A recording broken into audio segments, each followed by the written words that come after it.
নহলে আলবাল গাম কিন্তু মন্ত্ৰী এমএলএ সব পাপৰ হে মাত্ৰ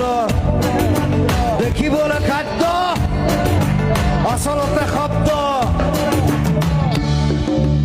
সেইটোৱে কথা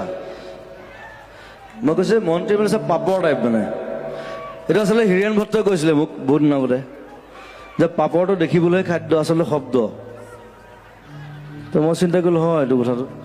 আৰু মন্ত্ৰী এম এল এ বিলাক কেনেকুৱা মানে লেকচাৰ বেছি মাৰে একো কাম নকৰে মন্ত্ৰী এম এল এ সব পাপৰ হে মাত্ৰ দেখিবলৈ খাদ্য দেখাত খাদ্য টাইপ লাগেতো চব পেটলা হে ক্ষীণ মিন মন্ত্ৰী এম এল এ ক'ৰবাত দেখিছেনে মন্ত্ৰী এম এল এ হোৱালে চব পেটটো ওলালে আৰু এনেকুৱা এটা বাই মালটো খাই দিলেতো মন্ত্ৰী এম এল এ সব পাপৰ হে মাত্ৰ দেখিবলৈ খাদ্য